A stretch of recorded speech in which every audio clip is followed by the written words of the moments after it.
प्रधानमंत्री नरेंद्र मोदी ने आज देश भर में 35 जिलों को 35 ऑक्सीजन प्लांट की सौगात दी और इसके लिए प्रधानमंत्री उत्तराखंड के ऋषिकेश पहुंचे थे। ये सभी oxygen plant PM care fund से दी गई राशि से बनाए गए हैं।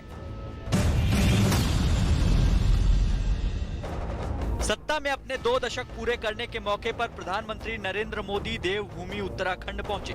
ऋषिकेश के एम्स में एक कार्यक्रम के दौरान उन्होंने देश के 35 राज्यों और केंद्र शासित प्रदेशों को 35 ऑक्सीजन प्लांट का तोहफा दिया। हिमालय की इस पवित्र धरती को प्रणाम करना, इससे बड़ा जीवन में कौन सा धन्य भाव हो सकता है। साथियों, सामान्य दिनों में भारत में एक दिन में 900 metric ton liquid medical oxygen का प्रोडक्शन होता था। डिमांड बढ़ते ही भारत ने मेडिकल ऑक्सीजन का प्रोडक्शन 10 गुना से भी ज्यादा बढ़ाया। ये दुनिया के किसी भी देश के लिए अकल्पनीय लक्ष्य था, लेकिन भारत ने इसे हासिल करके दिखाया। कोरोना की दूसरी लहर में देश को ऑक्सीजन की भारी कमी से जूझना पड़ा था। इसके लिए दूसरे देशों से मदद भी मांगनी पड़ी थी, लेकिन विकास की राह में तेजी से आगे बढ़ रहा देश अब ऑक्सीजन के मामले में भी आत्मनिर्भर हो गया है। देश को 35 नए ऑक्सीजन प्लांट मिलने के बाद अब देश के सभी जिलों में ऑक्सीजन प्लांट चालू हो गए हैं। देश भर में अब तक कुल 1224 ऑक्सीजन प्लांट के लिए पीएम केयर्स फंड से पैसे दिए गए हैं। इनमें 1100 ऑक्सीजन प्लांट लगाए जा चुके हैं। कोरोना की तीसरी लहर की आशंका को देखते हुए केंद्र सरकार ने देश भर के अस्पतालों में ऑक्सीजन प्लांट को शुरू करने की कवायद अब तेज कर दी है।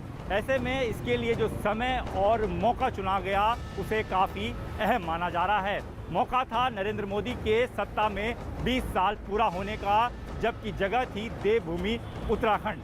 उत्तराखंड में अगले साल विधानसभा के चुनाव होने हैं और 2 महीने पहले ही बीजेपी ने मुख्यमंत्री बदलकर पुष्कर सिंह धामी को सत्ता की कमान सौंपी थी। ऐसे में इस पूरे प्रकरण को चुनावी फायदे के तौर पर देखा जा रहा है। अपने संबोधन में प्रधानमंत्री ने उत्तराखंड के लिए केंद्र सरकार की कोशिशों का जिक्र किया, तो वहीं राज्य को देश की सुरक्षा में सबसे अहम बताया। वीरान पड़े गांव फिर से आबाद होने लगे हैं।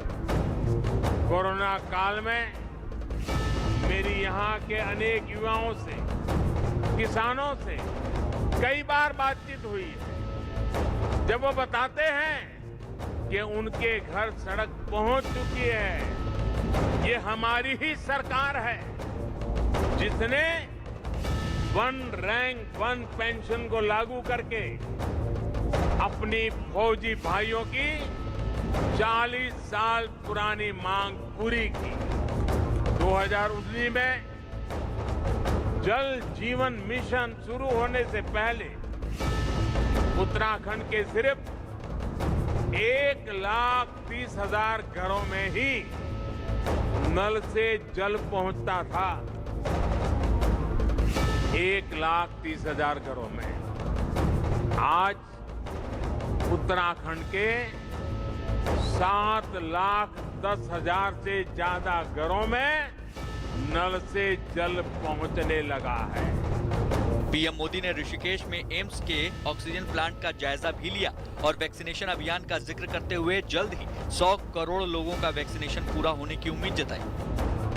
देशवासियों की सेहत की राह में ऑक्सीजन प्लांट की सौगात काफी अहमियत रखती है। कोरोना की दूसरी लहर में जो हालात पैदा हुए थे वो दोबारा ना हो, इसके